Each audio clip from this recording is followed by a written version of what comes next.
The amended Pension Reform Act of year 2014 have made it possible for the informal sector to join the contributory pension scheme. Today, the market women, the barbers, the carpenters, and other artisans can now save towards their retirement. That is by opening a retirement savings account with a pension fund administrator of their choice and contribute towards retirement. Hello and welcome to Pension Matters. My name is Princess Rabi Ibrahim and I'm so glad to have you join us. Today we'll continue our series on micropension, how it will be regulated by the National Pension Commission and how it will be operated. For details of this and more, stay with us as the program will continue shortly. Do you know there is a new pension scheme in Nigeria? It is mandatory, it is contributory, it is fully funded, based on individual retirement savings account. Under the supervision of the National Pensions Commission, the new pension scheme guarantees lifelong financial independence for every citizen of Nigeria in public or private employment.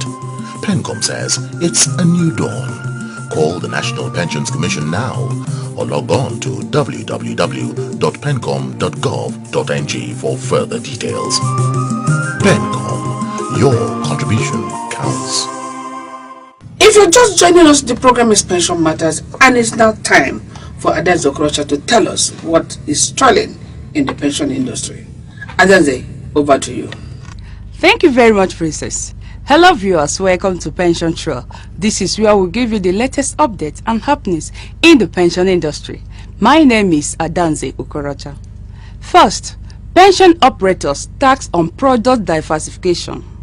The Director General of the National Pension Commission, Mrs. Chinelo Anahoamazu, has charged operators of pension funds to derive ways of developing products to invest in the country. While speaking on the role of regulators in deepening capital markets in Abuja, Mrs. Chinelo said that the challenges faced with pension funds in the country were not due to regulators but operators' funds.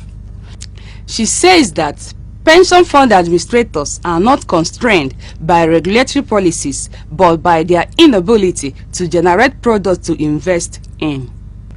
In another development, federal government to relax pension rules. The Minister of Finance, Mrs. Kemi Adeosun, stated that the federal government planned to make flexible the rules guiding the pension funds to pave way for investments. The minister noted that these funds are people's future service, therefore they have to be conscious of the release of the over 6 trillion naira pension fund for investment. To cap it up on pension trade today, Group 6 bailout for pensioners. The Nigeria Union of Pensioners (NUP) has called on federal government to issue bailout for the settlement of pensioners as it was done to workers whose state could not pay their salaries. The Lagos State Chairman of the Nigeria Union of Pensioners, Joseph Dele, who said this recently in the state, urged the government to look into the plight of pensioners who he said are undergoing tough times due to the present economic situation. According to the National Pension Commission, from 2014 to date, there has been a decline in budgetary provision in funding retirement benefit bond, redemption fund account, and the remittance of monthly contributions. This is where we draw the curtain on pension trade today. Let's get back to Princess. Thank you, Adanze, for telling us what has been trailing in the pension industry this week. Viewers, the program is Pension Matters. And it's time now for our Upload segment. In our Upload segment today, we'll continue the series we'll be running on the micropension. And to do that with me again today is Mr. Polycarp Anyanwu. Sir, you're welcome to the program. Thank you very much, madam, for having me again. Good. Mr. Polycarp Anyanwu, by the way, is the head of the micropension department at the National Pension Commission. Sir, we've been discussing about micropension. Then, and the general public are excited about the emergence of micropension because it will give the artisans opportunity to contribute towards their retirement. Now, I want to find out what is the commission, that is the National Pension Commission, doing to make sure they bring this informal sector to be part of this contributory pension scheme. Okay, for us, thank you very much for having us in the series again on micropensions.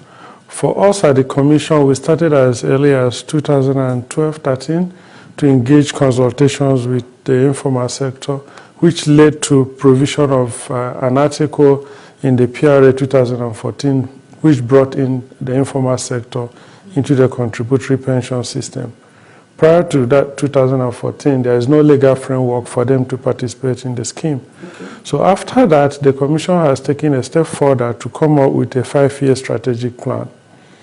And anchored in this 5-year strategic plan, apart from improving service delivery to both existing and existing contributors and pensioners, the core theme in the 5-year strategic plan is bringing the informal sector into the contributory pension system. After the PENCOM agreed within the Commission to bring the informal sector in, we have also gone ahead to expose that to the pension industry.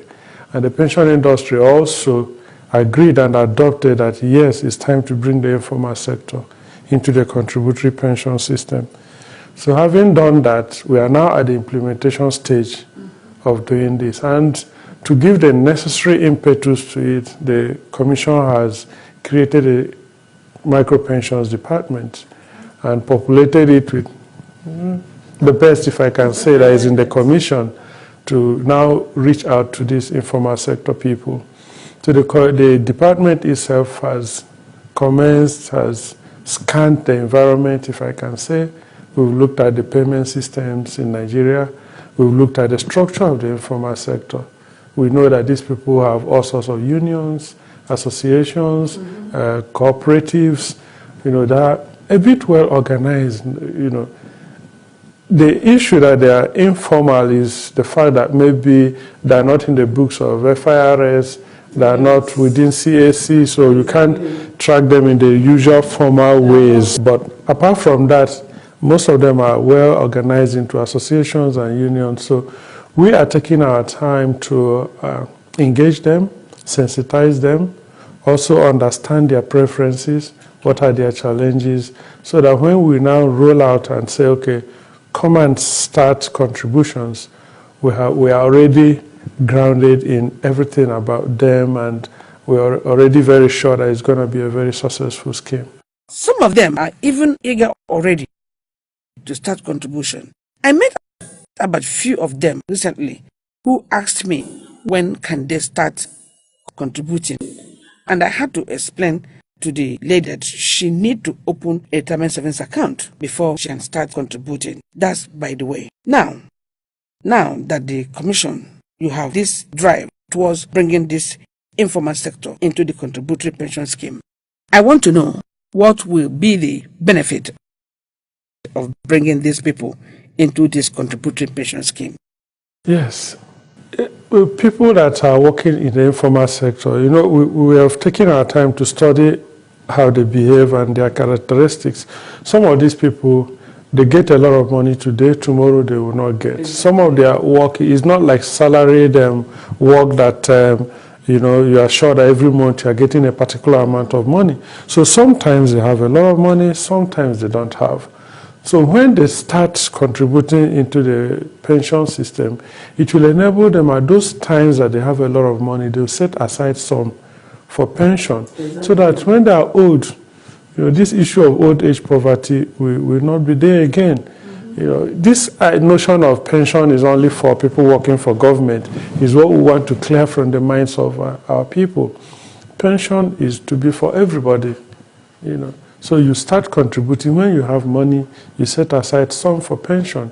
And we are designing the system to make it very flexible and easy for them, wherever they are, to be able to join the scheme and to be able to contribute at their own time, so that at the old age they won't be poor again. They'll be able to have something to lean on. I think that's the major thing for them. And of course, these funds are going to be invested, and because it's a long-term investment, they may have more returns on the investments. And they're also going to have, of course, statement of account showing them how much they have contributed and how it is growing and how the funds are being invested. So they will have all those information, and which will now also enable them to feel a little more secure. It's different if you know you don't have anything today and that, okay, I have my pension fund is growing, it's now 5 million, it's 10 million, it's 20, you see it growing. So if the nature calls you one day and, it's not going to be a situation where, okay, your nest of kings and people that depend on you will just be crying uncontrollably, because they can lay hands on your pension funds to, take care of things when you are no longer there. This is interesting. That is the benefit to the contributors. Yeah. The informer will be contributors. Contributors, yeah. Now, we will take a short break now. We will come back. I will also ask you to tell us the benefits of bringing these people to the pension industry. Viewers, you are on to pension matters. And today we are discussing micropension, one of the schemes that the National Pension Commission want to use to engage the informal sector. We will take a short break now. When we come back, Mr. Polika will throw more light on the topic. Don't go away. Do you know there is a new pension scheme in Nigeria? It is mandatory, it is contributory, it is fully funded, based on individual retirement savings account. Under the supervision of the National Pensions Commission, the new pension scheme guarantees lifelong financial independence for every citizen of Nigeria in public or private employment. PENCOM says it's a new dawn. Call the National Pensions Commission now or log on to www.pencom.gov.ng for further details. PENCOM, your contribution counts. Welcome back. The program is Pension Matters. Mr. Anyanwu, before the break, I was going to ask you the benefit of the micropension to the Nigerian economy. Oh, thank you very much, madam. Yeah, the micropension, the population of Nigeria, we understand from available statistics and information that most of us are working in the informal sector, which micropension is targeting. Exactly. Up to 70 to 80%. That means the bulk of Nigerians are in this particular sector. And the federal government itself realized this, and they have this initiative called financial inclusion, which the central bank is anchoring.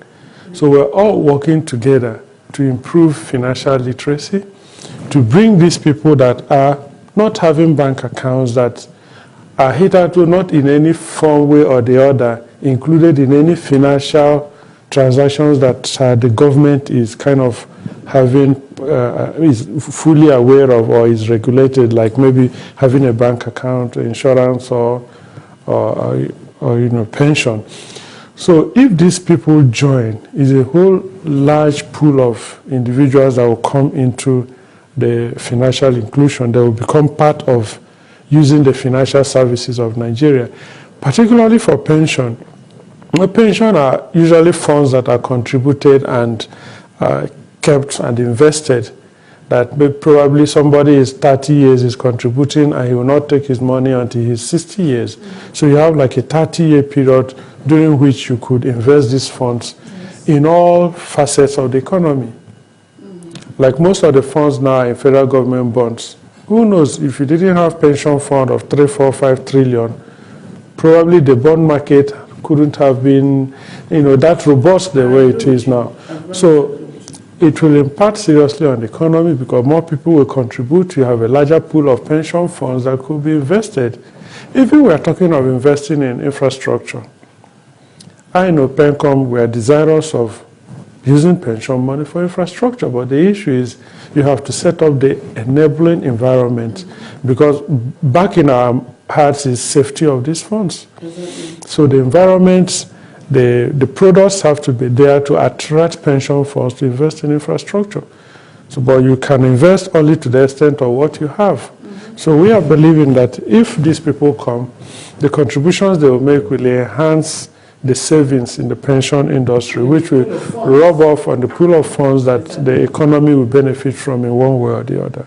That's okay. Now that you have told us the benefit both to the Nigerian economy and to the contributors themselves, and you told us the drive the National Pension Commission is making to make sure that this informal sector join the contributory pension scheme, what are the strategies that National Pension Commission have put in place to make sure that you achieve this target? Yeah, the National Pension Commission is engaging the stakeholders as we are talking. You know, we've identified several stakeholders, the contributors, potential contributors themselves, which are in the informal sector. You know, their unions, associations, cooperatives, stakeholders like central banks, stakeholders like Smidan, Bank of Industry, and so many of them like that have one thing or the other doing already for these informal sector groups, so that we could collaborate to add pension to whatever they're offering them at this time. You know. Then also, on our own back end, we are refreshing our ICT, information and communication technology, because whatever we're doing for these people is going to be flexible for them to come in. And you have a lot of technology driving everything. Then we are also looking at the payment systems. You know, there is mobile money, where you could use your handset and you can load funds based on your phone number, and from there you can make a transfer to pay pension, pay some other things. So we're also looking at engaging the mobile money operators to also be part of what we're doing. Of course, the banks are already opening accounts for the informal sector, where you just use only a telephone number to open a bank account. So all these, we're going to leverage on all of this to make it very easy for these people to make contributions on the scheme. Just like National Insurance Commission, they have developed a scheme called microinsurance. So, in operating this microinsurance, they need to have some kind of people they call agents. Is that not applied in the issue of micropension? Yeah, that will be exactly the work of the pension fund administrators to organize at the lowest level how to reach out to these people. Okay. But on our own side, what we're making sure is to enable the environment such that if you want to approach a physical agent of a PFA, yes, you can approach the agent. If you want to sit in your office or in your workshop and you want to send a code to us, that, okay, I want to join, this is my BVN number, or my bank verification number, or this is my national identity management number. If you have any of the reliable identities that are available in the country, you can tell us, okay, I'm already registered with BVN, please, I want to join pension. We can also start your registration process from there. So we're making it flexible that, okay, you could come in using your phone to initiate coming in, then the PFAs will, go talk to you, get other know your customer issues that are involved. Knowing that you have all this in place, do you envisage certain challenges in operating this? Naturally, every other thing you are doing, starting afresh, we have challenges. But the biggest challenge so far, even from our interactions, is lack of awareness. And then, apart from that, the old pension system had issues of lack of trust. Yeah, exactly. So it's still at the back of the minds of people. But the good thing is that with the contributory pension system, it's been zero fraud and zero tolerance on fraud. And even the laws of the PRA 2014 now made it so strong and so stiff for penalties on anybody that commits fraud on the system. Mr. Nyamu, people are eager to know when it is the take-off time for this scheme. Even ourselves, we are desirous of letting it start like yesterday. But we are also being very careful that the environment is right for it, the information communication technology is right for it, the stakeholders, the people themselves that we want to bring in are fully aware of it. So all this has to happen before we now say we are launching this out, so that when you launch out, it's successful, and successful. We are doing the background work to ensure that once we say come and register, then it will be as flexible and as easy as we have said it. Thank you very much, Mr. Nyamu. I'm glad to have you again. Maybe next week I will bring you back to explain more on how people can be part of this. That is, the informal sector can be part of this contributory pension scheme. Because for me, I think the contributory pension scheme is the way to go. Yeah, I think so. Thank you for coming on the program. Very much. Yeah, why not? Thank you. Thank you very much. Okay. Viewers, had it all from Mr. Polycarp Anyanwu, the head Micropension Department at the National Pension Commission. telling us how the micropension will operate and the guidelines that the National Pension Commission will use to regulate this particular product. The program is Pension Matters, and up next will be Pension Education. Don't go away. Thank you very much, Princess. Hello, viewers. Welcome to this week's Pension Education segment. My name is Ibo Patrick. Last week, we looked at the pension fund administrators, one of the team players within the contributory pension scheme. We talked about their various roles, and we mentioned how important they are to the contributory pension scheme. Today, we shall be looking at the pension fund custodians, popularly referred to as the PFCs. Now, the pension fund custodians is the final team player within the contributory pension scheme. They are expected to play the role of holding on, that's in custody of the assets of the pension fund that is being administered by the pension fund administrators. The pension fund custodians are actually responsible for managing the pension assets, and they are required to have a parent body that must be a commercial bank. Now, in this case, we have about 4 pension custodians that are currently licensed by the National Pension Commission. We have the Zenith Pension Custodian, whose parent body is Zenith Bank. We have First Pension Custodians, whose parent body is the First Bank. We also have the Diamond Bank, whose Diamond Pension Custodian, whose parent body is the Diamond Bank. And finally, we have the UBA Pension Fund Custodian, whose parent body is United Bank for Africa. Now, the PFCs are actually expected to have a relationship with the PFAs. That is the role. They have a direct relationship with the pension fund administrators. They do not deal with any employee or an employer.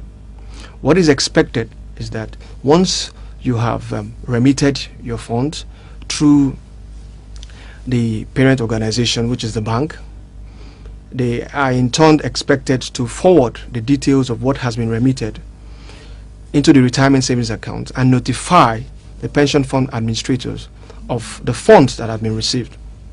They are also expected to take directive and from the PFA to be able to know how to be able to move the funds into the various investments that is required. Now, the pension fund custodians too are expected to be a kind of a check for the commission, irrespective of their relationship with the pension fund administrators. They are expected to confirm on regular basis from the pension commission information as required, most especially with those who are withdrawing from the contributory pension scheme, that's from the funds.